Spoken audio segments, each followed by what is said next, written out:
Sukran, lubos na pasasalamat ang ipinaabot sa lahat ng tumulong sa kampanya para sa bahagi ng mga Moro at katutubo. Pati na rin sa lahat ng naabot ng kanilang mensahe ukol sa kanilang kalagayan, kaya tuloy ang pakikibaka pa rin nila para sa karapatan, kultura at kapayapaan. Batid nating lahat ang dinaranas hanggang ngayon ng mga kapatid natin sa Marawi, buhat ng ito ay madurog sa matinding pambobomba ilang taon na ang nakararaan sa ilalim ng pasistang gobyerno ni Duterte. Patuloy pa rin ang mga panawagan para sa hustisya sa lahat ng mga naging biktima, pati na rin ang sapat na kompensasyon sa mga nagsilikas noon. Pati na rin na sana ay ganap na rehabilitasyon sa mga apektadong lugar at hindi pa rin nga nakakabalik sa kanilang tahanan ang marami sa residente dito. Kaya't nagpapatuloy ang mga boses ng mga Moro at katutubo upang maipahayag sa lahat ng kanilang kalagayan. Hindi man pinalad ang isa sa kumakatawan mula sa Makabayan Black na si Amira Lidasan, makasisiguro tayo na magpapatuloy siya sa pagiging simbolo at inspirasyon ng mga kapatid nating Moro at mga katutubo at hindi titigil sa panawagang papanagutin ang dating Pangulong si Duterte at mga kampo nito sa idinulot na pinsala sa kanilang mga lugar at malawakang human rights violations. Ayun, Bok. Yun ang ating konteksto. Yun. Mm-mm. Pakilala ko na muna siguro yung ating panauhin, ano? Oo, na-meet ko na Ah, siya noon. Mm. ah, ang ating pong panauhin ngayong gabi ay mayaman na ang karanasan sa pakikibaka para sa katutubo at minorya. Siya po ang co-chairperson ng Sandugo, Movement of Moro and Indigenous People for Self-Determination. Kasama rin po siya sa Makabayan Black na kumandidato nung nakaraang eleksyon. Ating pong i-welcome si kasamang Amira Mek Lidasan. Magandang umaga, kasamang Mek. Hi, Magandang May. umaga po. Assalamualaikum po sa inyong lahat, sa mga nakikinig. Magandang umaga Mm. po. Pasensya na Ala po ko. at na-disturbo namin kayo.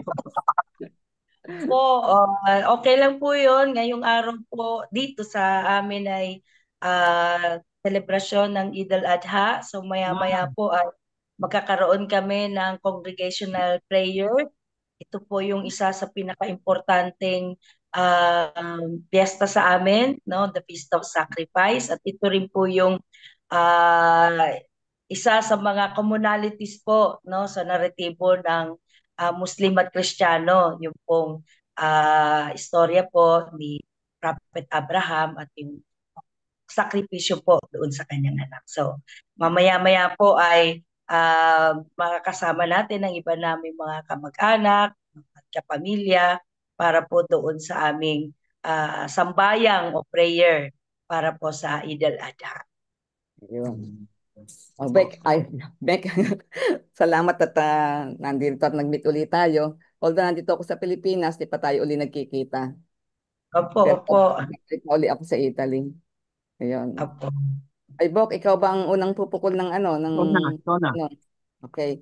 Mek, siguro una, kukumustahin ka muna namin tungkol sa nakaraang halalan at ano yung mga naging karanasan mo during the pangangampanya at ito nga, ano yung pinagkakaabalahanan mo ngayon? Opo, unang-una po, ayun na tapos po ang halalan ng nakakalungkot po, no, kasi matindi ang dayaan, nakita po natin, at yung sa parte naman po namin ay talagang ah, days before ng election po ay matindi po talaga yung mga naranasan na mga paninira na galing mismo sa gobyerno, sa um, uh, National Task Force, no, to end local communist conflict, no, armed conflict, local armed conflict, ay talaga pong grabe yung um, naranasan natin, no, na hindi lang po online yan ng mga paninira, physical pa po, no, tapos yung pong mga chapters at saka mga kasamahan po natin doon sa mga communities, no, may mga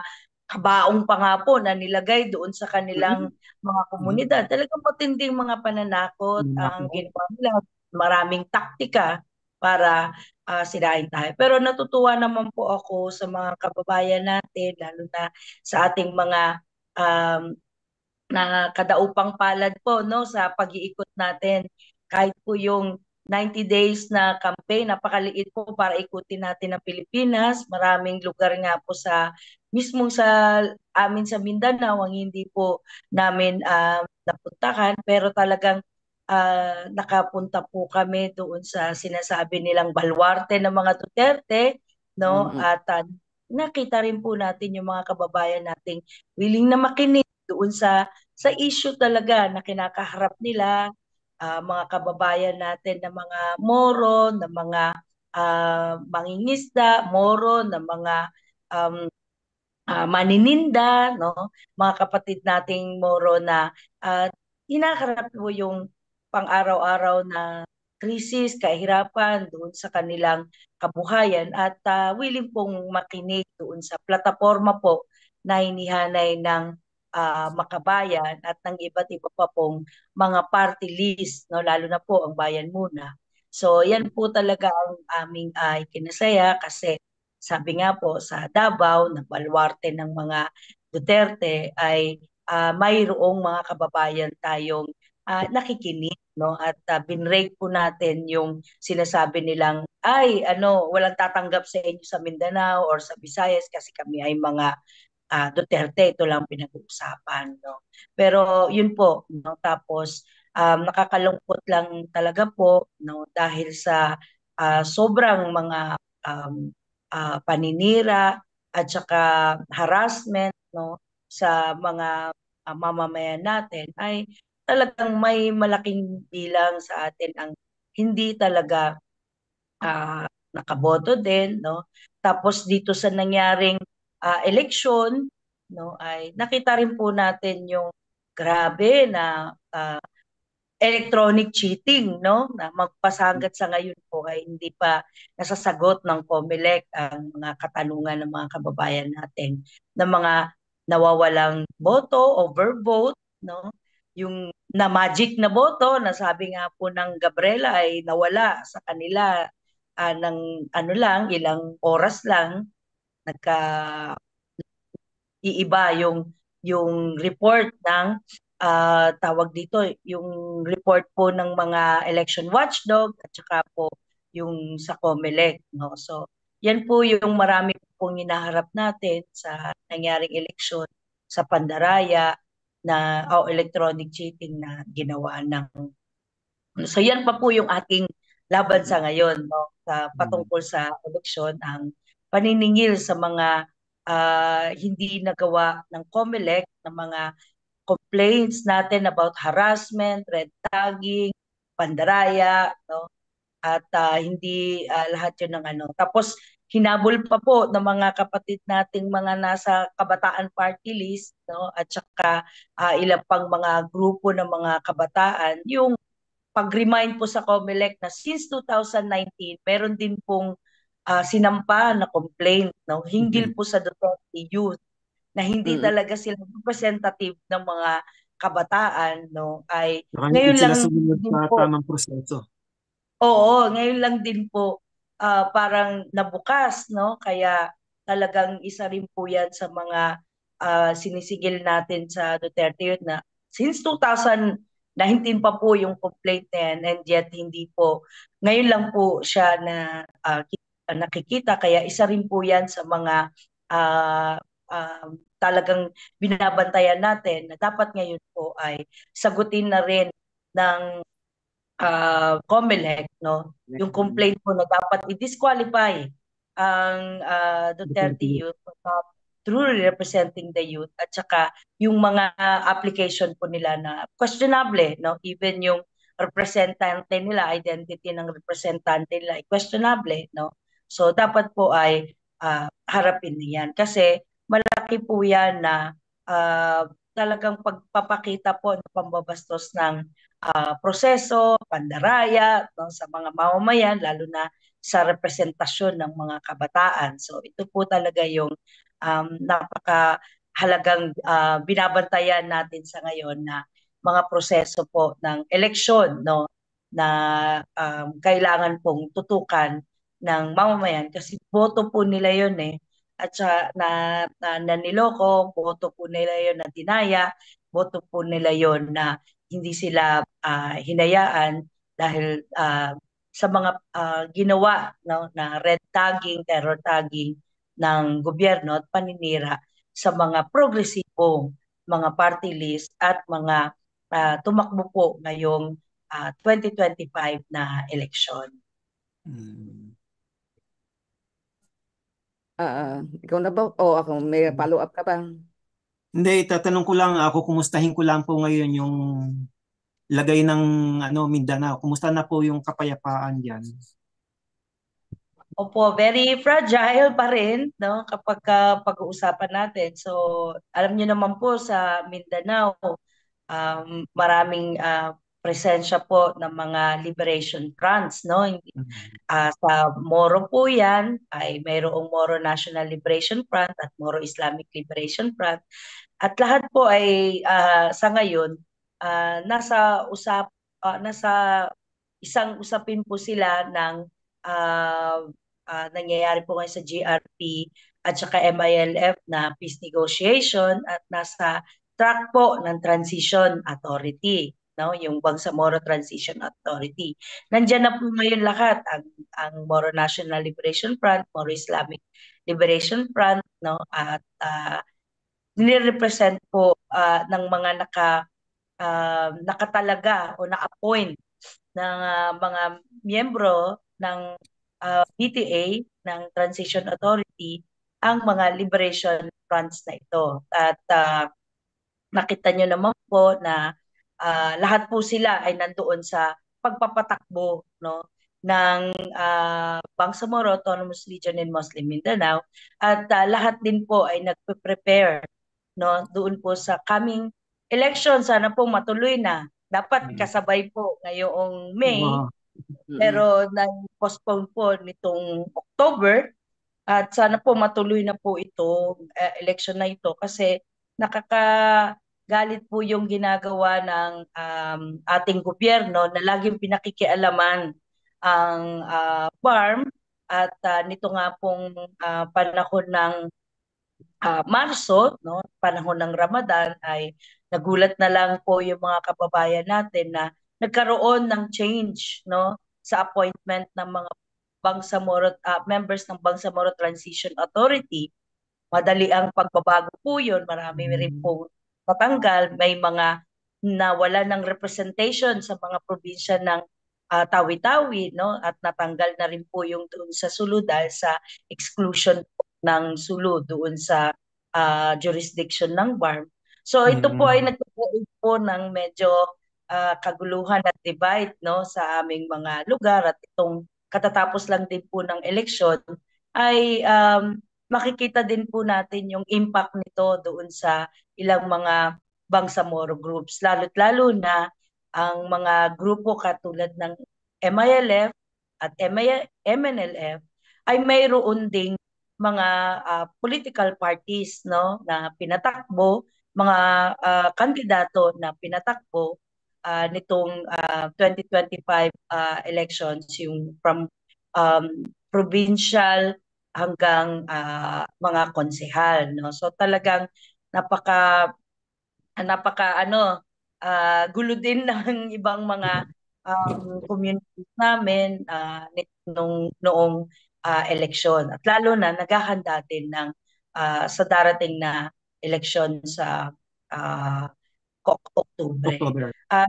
Po sa Mindanao ay may presensya rin po ng malaking presensya ng National Democratic Front at saka Communist Party of the Philippines at saka New People's Army, no? So yung pong kawalan ng peace negotiation sa ngayon ng gobyerno ni Bongbong Marcos at ng National Democratic Front, no, ay talaga pong nag-create din ng matinding military operations and attacks sa community at malaking question din po yun na ang civilian ang talagang naaapektuhan, lalo't lalo na yung iba't ibang mga organization dito dahil sa pagka po um, may mga matitindi pong harassment, threats, no? At saka po yung pagkakaso ng mga gawa-gawang kaso sa iba't ibang mga organisasyon din po na sinasabi nila mga fronts daw ng NDF, etc. Yung iba po diyan ay mga talaga pong mga nakasama po doon sa peace process, very active po doon sa panawagan na magbalik uli sa usapang pangkapayapaan, pero instead na makinig ang gobyerno ay ang mga organisasyon na ito ay ni-red tag, tine-terror tag at saka po kinakasuhan ng gawa-gawang kaso ang mga leader, no? So yun po yung isang uh, nakaka um, nakakapagpaano naman po sa mga iba't ibang organisasyon sa Mindanao, pero patuloy pa rin po ang mga panawagan, no, sa mga tweet niya po at may mga um, uh, development din po sa iba't ibang peace movements, no, na magkaroon ng mga titipon, gathering, no, para pag-usapan ang usapang pangkapayapaan at ang resumption, no, ng GRP at ng NDFP peace negotiation. So ito po ay panawagan para harapin na po yung roots of the conflict instead of yan pong ginagawang terror tagging and blood tagging at saka po yung pong pag-aalis po, no, ng mga fruits of the peace negotiation na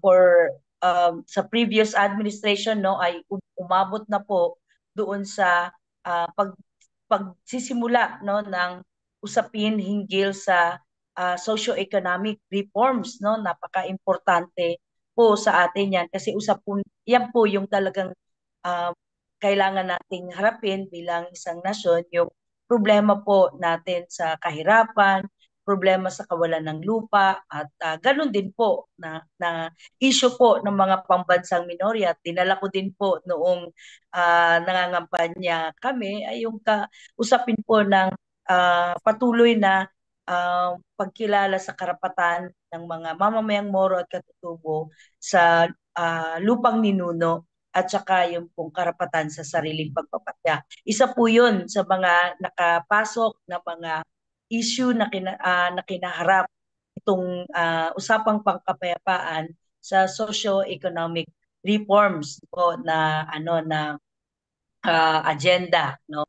So yun po ay talagang pinupush din po natin na sana ay matuloy dahil ito po yung isa sa pinaka-importante, no, kasi ito po yung sasagot ng bakit mayaman ang Pilipinas pero naghihirap ang mga member Pilipino. paano natin hanapan ng solusyon ay isa po yan sa pinag-uusapan ng mga both, no, sa panel at saka yung mga consultants and mga organisasyon at movements na pareho pong naghahanap ng solusyon doon sa problema ng kinakaharap ng ating bansa at pareho pong naging aktibo doon sa usapang pangkapayapaan.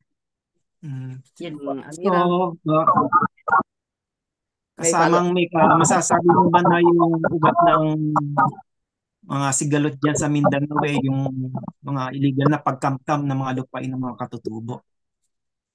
Opo, kasama po iyon. Pero sa malaking parte po kasi talaga ay yung lupa po talaga ng mga magsasaka. Ng kalamihan po dito sa Mindanao talagang puros mga plantasyon na po na kung may parang land use conversion doon sa Manila o kaya sa iba't ibang parte ng Luzon at Visayas, no, ito matindi din po talaga.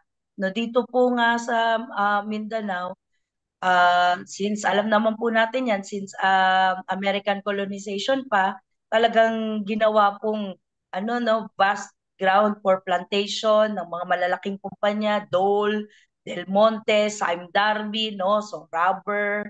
Ngayon po na rubber, pineapple, no. Ngayon po na isama na rin po yung oil plantation, no, sa mga lugar na yan, yung banana plantation, no. Kahit nga po yung mga dating kampo ng MILF, no, na malalaking lugar po ito, malalaking tracts of lands po ito, no, sa ah, iba't ibang parte po ng mga ah, probinsya ng BARM. Isa po yun, yun sa amin, sa Maguindanao del Norte, no?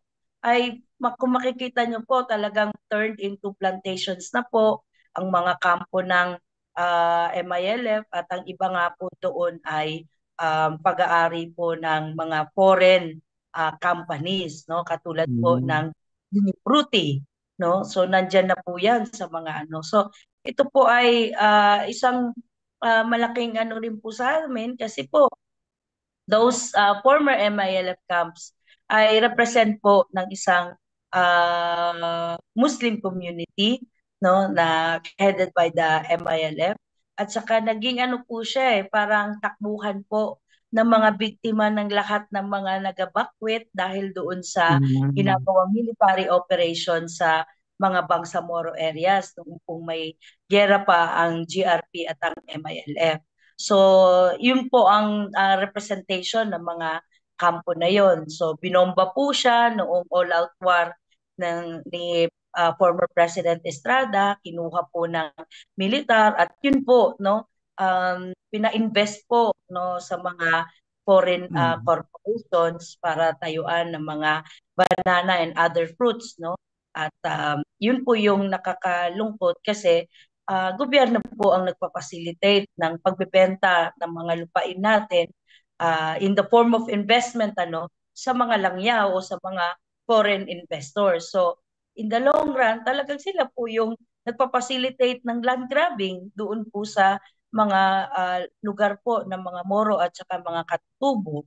Tapos sa ibang parte din po sa mga kapatid nating Moro at Katutubo, katulad po sa sa Socgen area, particular po sa South Cotabato, no, nandyan naman po yung pagmimina po, open pit mining na ginagawa naman po ng Sagittarius Mining, na ah, malaki po yung impact din doon sa mga kababayan nating nakatira sa mga na ito kung saan ginagawa ang pagmimina, no, sa pag-displace po ng mga kapatid nating Moro at saka mga Katutubo. Marami po ang kapatid nating mga lumad ang hindi po Mm.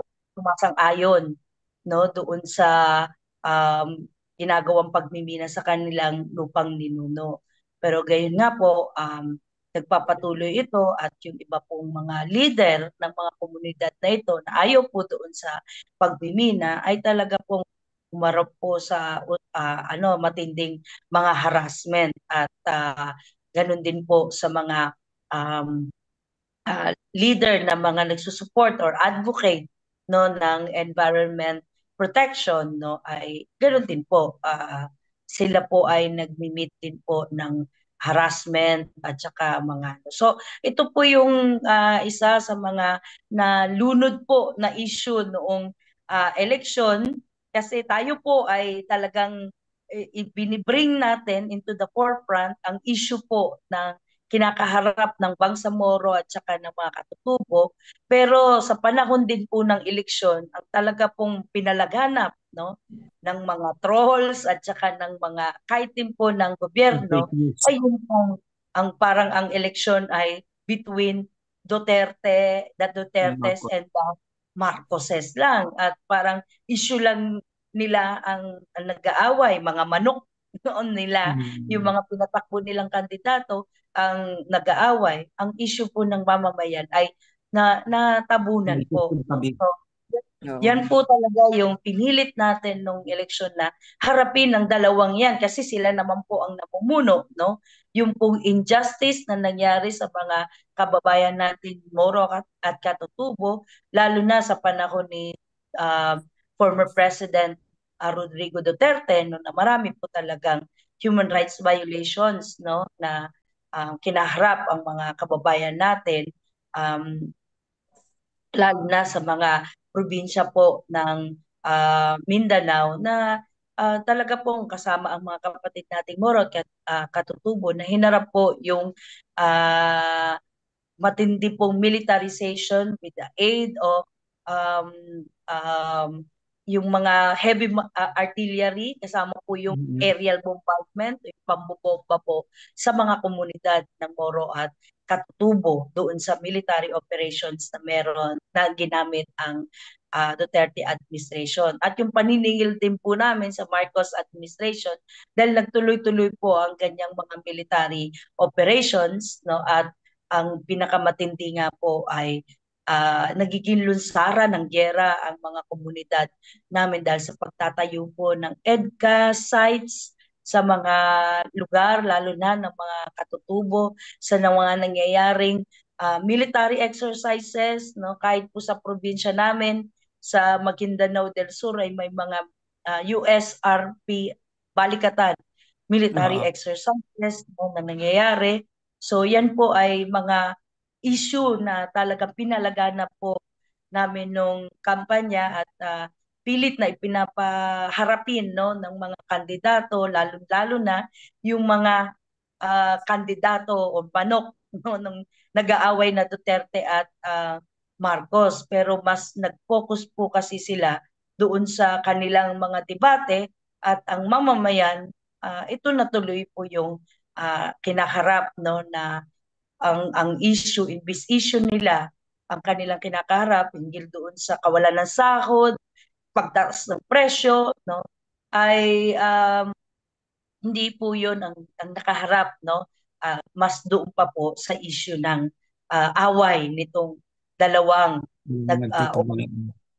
political dynasties din po, no, ng ating bansa. So yan po yung talagang nangyari nitong eleksyon. Kawawa po talaga ang taong bayan. Amira, yung grupo niyong Sandugo, paano ba ito nabuo at ano ba ang naitutulong nito sa sitwasyon ngayon sa Mindanao? Unang-una po, nabuo po talaga kami dahil doon sa produkto po kami ng mga marcha, ng pagkakaisa ng mga pambansang minorya.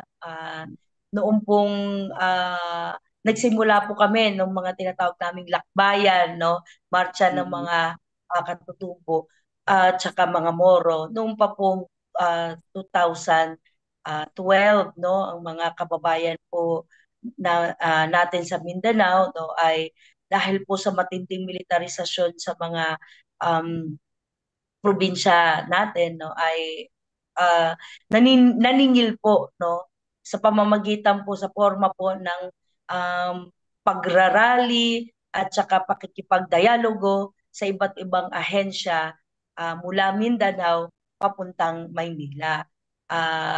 Nagsimula po kami sa mga taga Mindanao lang, no, hanggat noong 2016 po, dahil lumaganap, no, at hindi po talaga nagkaroon ng maayos na kasagutan doon sa aming mga probinsya, no, ay nagsama-sama po kami para ang iba't ibang mga tribo at ng mga katutubo, gayon din po sa mga Moro, sa different parts po sa buong Pilipinas po, no, ay nagsagawa po ng marcha ng pagkakaisa o yung lakbayan doon po sa Metro Manila. Nagkita-kita, nagsama-sama at binuo po namin ito noong Oktubre bilang Septembre bilang representante po ng pagkakaisa ng mga Moro at Katutubo. Kaya noong 2016 po, kung maaalala niyo po, talaga pong may malaking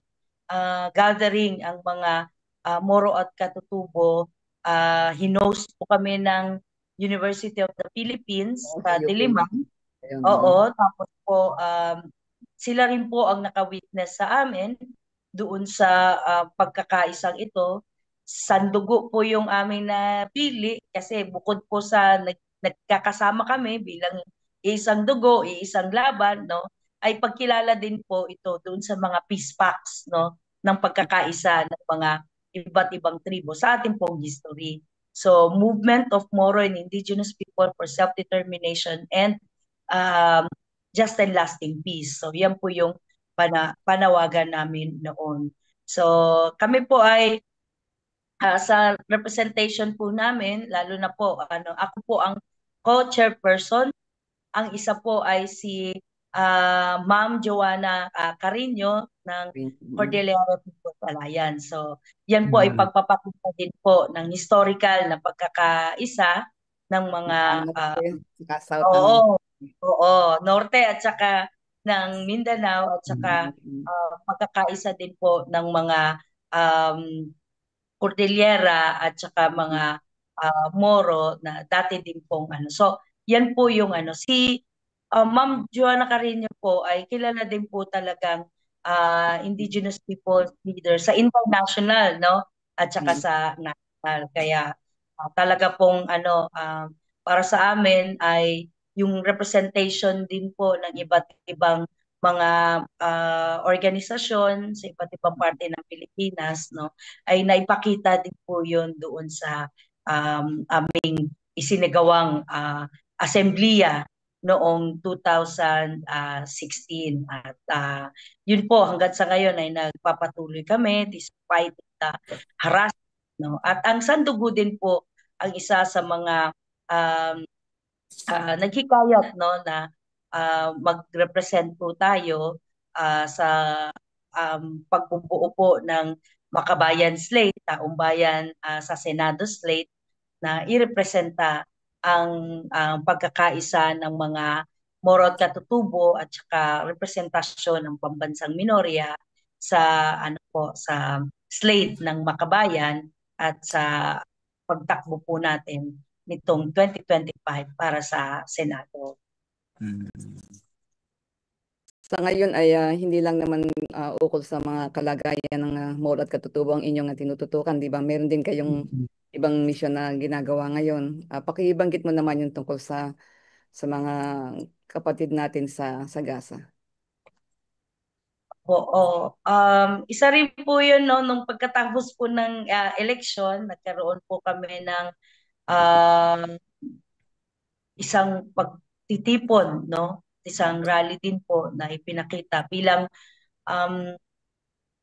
show of solidarity po namin sa mga kapatid nating mga Palestinians po, no, na talaga pong antindi po ng nangyayari sa kanila ngayon in one day na mga bombings na ginagawa ng Israeli Defense Force, no, at saka po occupation forces ay grabe po, nakakapagpatay po sila ng more than 100, no, na mga Palestinian, karamihan po dito, mga bata po, no, at sa course po ng offensives na ginawa po ng mga Zionist forces ng Israel, no, under po kay Prime Minister Benjamin Netanyahu, no, ay talaga pumabot na ng more than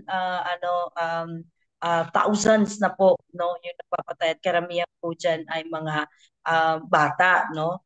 Si Benjamin Netanyahu nga po sa isang rally na pinuntahan natin ay talaga pong nanawagan din tayo na dapat po magsama na sila ni Duterte, no, doon po sa ICC, lalo na po siya na pareho po kasi sila sa pag-employ yung pasista po na pag-iisip na ubusin, no, di pa po narinig po namin noon na sa isang public announcement ni President Duterte na talagang gawin daw pong sinususugan niya yung ginagawa ni Netanyahu sa mga Palestinian at gawin daw pong graveyard, no, ang Gaza ng mga Palestinian. So ganyan po ang mag-isip ang pareho, kaya pareho din po silang humarap sa kaso ng crimes against humanity at pareho din pong yun nga po pinapa-aresto ng ICC at si rin po Netanyahu, nauna pa nga po ang warrant of arrest ni Netanyahu, no, pero hanggat sa ngayon po ay talagang hindi pa po siya nahuhuli at natatry, no, pero yun po ang mga malaking panawagan, no. Tapos hindi po maiaalis sa atin yan, no, makita ang similarity ng nangyayari po sa ating mga probinsya, sa mga kababayan, yung pong pasismo na ginagawa, no, ng Israel sa mga Palestinian, yung pong henosidyo na ginagawa po ng mga Israeli forces, no, at talaga pong nakakagalabot galit, nakikita po natin yung struggle ng mga kababayan natin, ng mga Palestinian.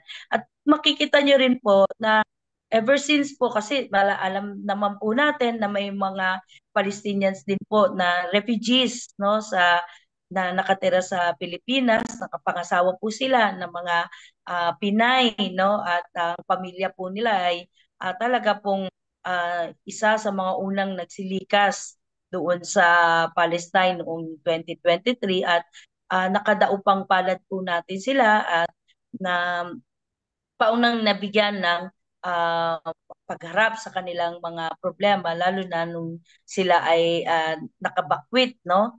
At UP na uli po ang nag-ano sa kanila, tumulong sa kanila, at tayo po ay nakatulong din po mag-facilitate doon sa mga tulong, sa mga discussions noon po. Kasi alam nyo naman po, kung galing Gaza, may mixed emotions po yung ibang mga mamamayan natin, lalo na hindi po nalalaman yung history ng Palestine, at saka hindi po nakakakilala o ang naririnig lamang ay Western media. So medyo kabado din sila na pag nasa ano ka, Hamas ka siguro, no? At ang Hamas para sa Western media, no, ay talagang pinapakita, ay mga terorista yan, no, hindi pinapakita sila ang nagugobyerno doon sa Gaza. So talagang may ganoong impact din, initial impact doon sa mga nagsilikas, mga refugees, no, na tinulungan natin doon sa kanilang pagbakwet pagdating sa Manila. So napaka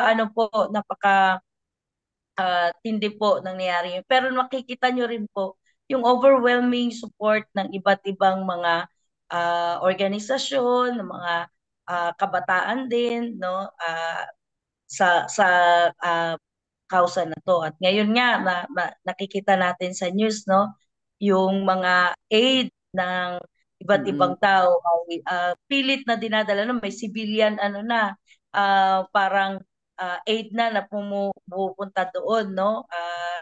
Isa nga diyan na maglalayag doon sa floating flotilla ay si Greta Thunberg, no. So inshallah makarating sila safely, no, kasi alam niyo naman po ang Israeli Defense Force, yun nga lang pong aid, no, na hinaharangan nila na makapasok sa Gaza ay yung some of those aid ay galing sa international agencies, UN agencies, governments, no, ay hinaharangan pa rin po nila.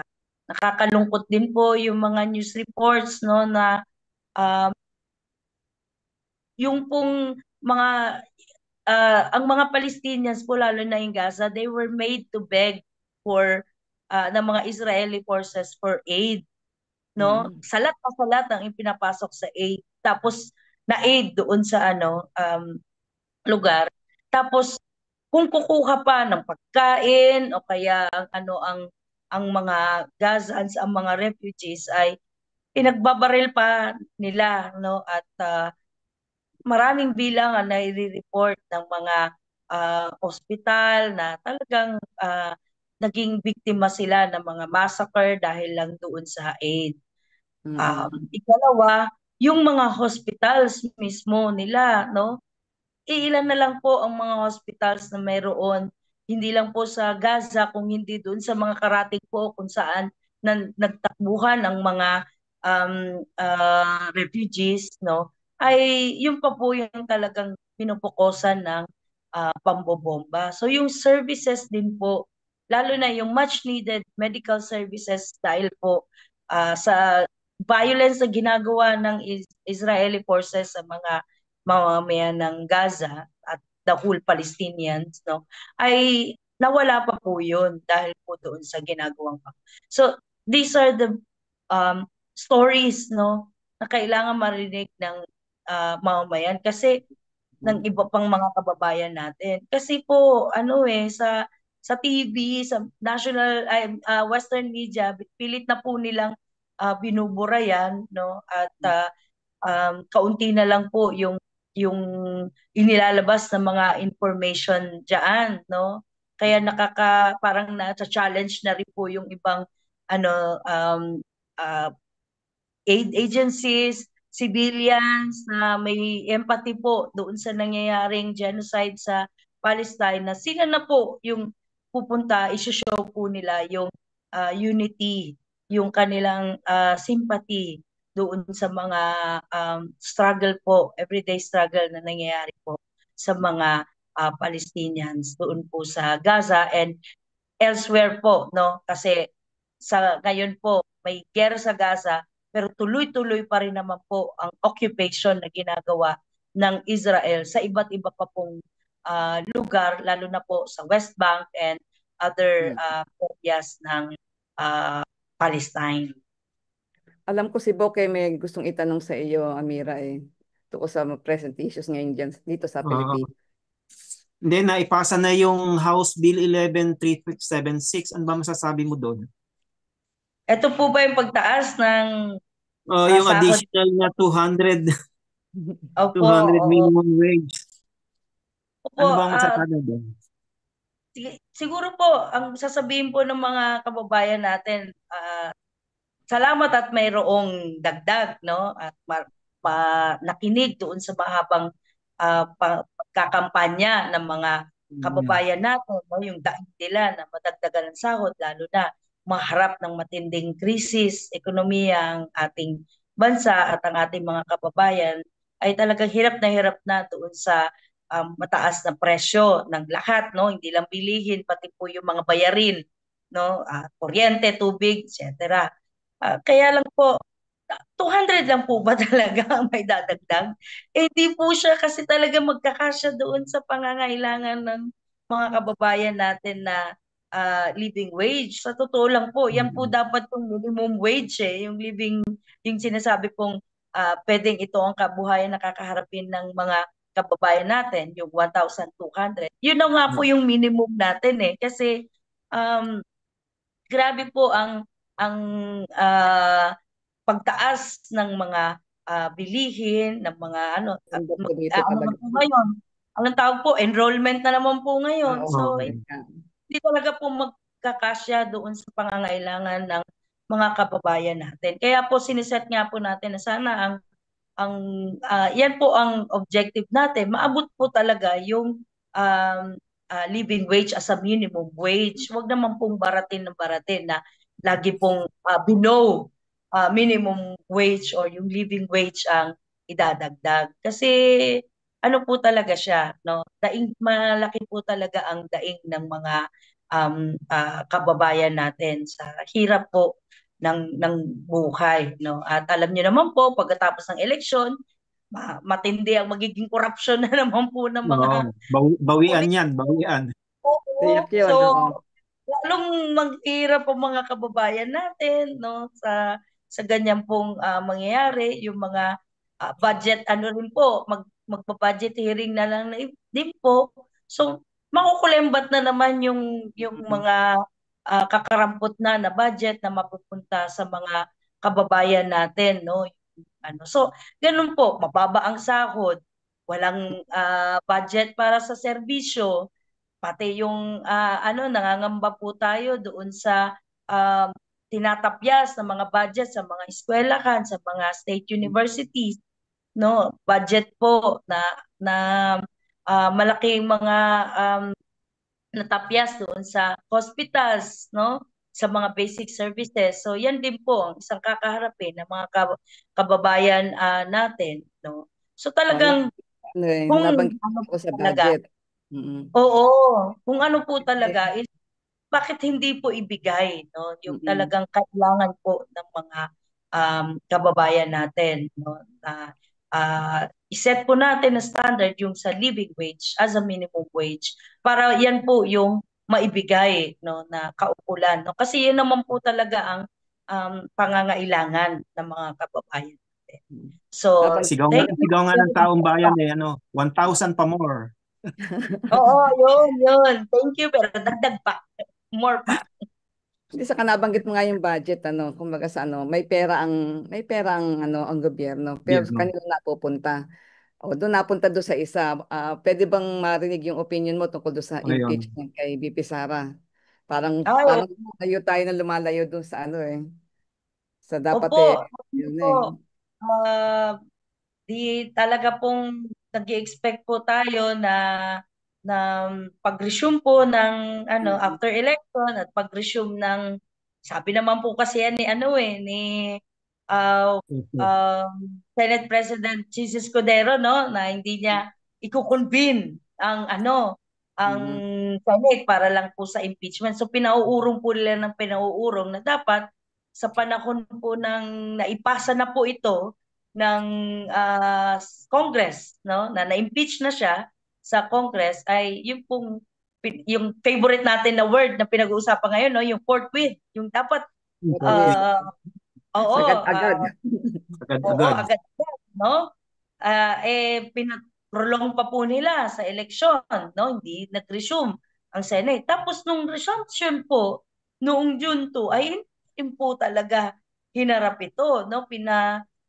Inaantala hanggat sa gustong patayin na ang issue ng impeachment. So una, at alam po natin na may epekto talaga yung eleksyon, no? Sa pananahimik ng mga ng miyembro ng Senado hinggil sa issue na ito. Tapos hanggat sa ngayon po, nakikita rin po natin na mismong si Marcos, no, na parang siya na yung talunan talaga nitong eleksyon, parang pinapakita niya yung kahinaan, no, ng kanyang administrasyon at pati yung paniningil ng taong bayan, no, ay ano ah, talagang siya na po yung mismong nagpipigil. No, kasi sa totoo lang po ang impeachment, hindi naman po nila away ito ni Marcos at saka ni ah, Duterte, ni Sara Duterte. Ito po ay paniningil ng mga mamayan na kung hindi po Oo. po in-expose ito noon at laging tinatanong, no, ni Representative Franz Castro ng ACT Teachers Party List, ay hindi naman po ito haharapin ng Congress, di ba? Hindi naman po ito haharapin ng mga um, nakaupo sa kamera para imbestigahan, di ba? So hindi po ito laban ng mga Marcos at Duterte, tapos sila lang din ang magtatapos nito sa pamamagitan ng shake hands. O sige, bati na tayo, wag na natin Di pag-usapan ulit. na ang impeachment. Usapin ito na ang taong bayang naniningil doon sa Mm, pandarayang ginagawa nila, sa at saka yung pangungulimbat. ng budget, di ba? Dapat pong sa taong bayan po dapat humarap, no, si Mm, Sara Duterte. At kung hindi po kaya ni yan, takot po si BBM na harapin yan, yung sigalot na mangyayari daw po kapag tinry siya. Nasa sa na po yun, sa kanya na po yun. Hindi po ganun ang taong bayan. Taong bayan po, ang kinakailangan niya po ay pananagutan. At mm, syempre, naano din po natin na sa totoo lang po, may malaking pananagutan din si Marcos Jr. doon sa paghahadlang niya or Oo. hindi niya paghihikayat, no, na ituloy ito. Meron din po siyang pananagutan kasi siya rin naman po ay meron din pong mga uh, issue, no, ng mga korupsyon na dapat din pong ihayag. So, dapat po, ang taong bayan po ay may karapatan po siya na makita, maisapubliko ang mga nangyari pong mga pangungurakot at malaman po, no, may karapatan po siyang malaman at usigin, no, yun pong ginawa pong pagkukurakot, no, betrayal o Dagdag. pag-trust, no, yung sa isinagawa pong initial hearings na doon sa Kongreso. Tapos nararapat na po talagang ituloy ang trial para po mahilabas na po yung proseso ng pangungulembat ng mga politiko sa kaban ng taong bayan para makita na rin po ng mga kababayan natin gaano ka-sistematiko ito at umuugat, no? At kapag hindi po natin ito hinarap ay magtutuloy at magtutuloy ito, no? At parang hindi po nananagot, wala pong nananagot sa mga politiko na to. Pera po natin yan eh. Kaya ako po talaga pong nangangampanya din po doon sa mga Dutertards, ano? Doon po sa naniniwala. Tama lang yan kasi confidential nga eh, no? Hindi po totoo yun. Pera po ng taong bayan, pera nyo rin po yun na kinukulembat sa inyo. No? Hanggat sa ngayon, naghihirap kayo and you support a politiko na ninakawan kayo. So ikaw na nga ang ninakawan ng pera, ikaw pa yung apologist ng magnanakaw na yan. So talagang yan din po yung panawagan namin sa grassroots, no? Hindi po ito usapin ng loyalty or away lang ni Marcos at saka ni Duterte. Usapin po ito ng pinaghirapan po natin. Kayo rin po, mga naghirap doon sa, lalo na po mga migrante, no, na naghirap para po makakontribute tayo sa kaban ng bayan. Kayo rin po yung dapat humarap ng paano nyo ginawa yan at dapat managot kayo dyan sa pagnanakaw ng kaban ng bayan. Okay, Bok, baka may iba ka pa bang katanungan o bigyan na natin siya ng Natanong ko dahil mensahe? napakalinaw at napakaganda ng mga sagot ni kasama Nick eh. O bilang pagtatapos, Amira, baka may gusto mong mensahe para sa mga kabayan nating OFW at sa iba pong mga taga-suporta ng mga IT. Po, unang-una po, maraming salamat po dito sa pag-invite sa inyo kasi nakatulong po talaga, no?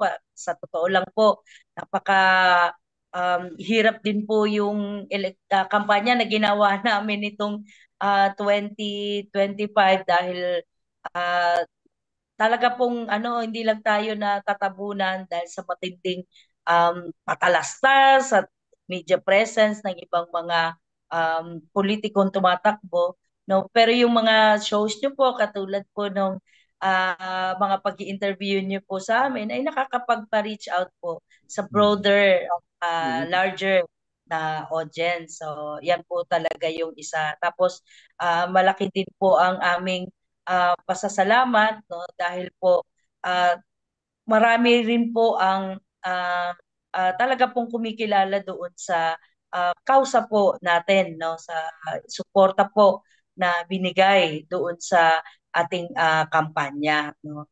Tapos kami rin po ay hindi rin po talaga na kumbaga po nakalimot doon sa aming plataforma nung kami po ay nangangampanya, no. Yung pong mga um, mga kababayan natin, sabi nga po namin, face po ng mga human rights violations ay talaga pong kinampuan niyo po namin. Kasama po dyan ang inyong anak at saka si Dexter Kapuya na walang humpay po namin ikinakampanya, no, ang pagpapalitaw sa kanila at pagbibigay ng justisya, no, sa mga pamilya, no. At isa rin po sa aming naging isang malaking panawagan ay yung mga kababayan din po natin na magpasangad sa ngayon ay nangangamusta, no, doon sa mga kababayan natin, lalo't-lalo na yung mga kababayan sa mga kababayan nating Maranao na 8 years na po ang kinaharap na problema ng Marawi Siege, no? Noong May 23 po, yung pagtitipon po na ginawa namin ay isa rin po yan sa pinag-usapan namin ng mga kababayan namin sa Marawi hanggat sa ngayon. Marami pa rin po ang displaced, no? 32,000 na mga pamilya at marami pa rin po kung makikita nyo po, no, yung um, uh, 24 barangays na tinatawag po naming most affected areas doon sa ginawa pong bombing sa Marawi City noong 2017. Kung ano po yung itsura nung 2017 na mga destroyed houses at saka ilang ganun pa rin po yung mga bahay ng mga kababayan natin. Kaya yung rehabilitation po, nalulungkot po yung iba kasi yung pong bahay, no, ay hindi po ma-rehabilitate ng mga kababayan natin dahil sa hirap ng buhay ngayon at kahit po yung kakarampot na compensation na ibinibigay ang gobyerno sa kanila is not enough para itayo muli ang kanilang mga kabahayan. Alam niyo po, ang karamihan po sa na-interview namin na mga nagbakwit noong 2017, karamihan po doon ay mga OFWs. Alam niyo naman po yung ibang mga kababayan natin na mga Moro, no, na talaga po magtatrabaho sa ibang bansa para makapag-ipon ng kanilang makapagpapatayo ng kanilang mga kabahayan. Tapos how many years, decades ang inilagay nila doon sa pagtatrabaho na yon, sa pagtatayo ng kanilang properties, only to be bombed, no, ng former President Duterte, ordered to be bombed. Tapos parang wala pang accountability si former President Duterte sa nangyari na yon. So talagang nakakalungkot po na hanggat sa ngayon, displaced pa rin po mga kababayan natin. At kahit sa displaced areas nila ay ano pa rin po sila, nakaamba rin po silang paalisin. Dahil yung mga kontrata po sa mga temporary houses, no, housing na meron ng mga na to, ay naglapse na rin po, nagtatapos na rin po. So, yan po yung isa sa mga natutuwa din po kami kasi na-discuss din po namin yan sa pamamagitan ng inyong Himpapawid, no, sa inyong programa sa Himpapawid. So, maraming salamat po.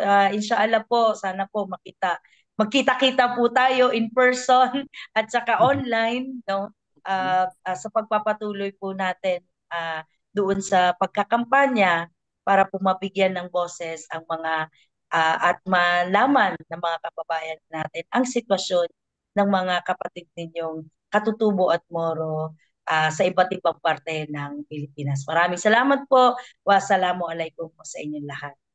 Amira, paki-shoutout mo nga yung kaibigan natin si Krypton. Ayan, oh. May mga comment siya dito. Ganun ba? Katribo, di ba? Oo, hello po kay KR, no? At saka hello din po kay Eloisa, mukhang nakikinig po itong mga miyembro po ng Katribo, mga kabataan, no? At interesado po talaga sila na lagi pong makinig sa inyong programa. Maraming salamat po. Salamat. Salamat, Mira.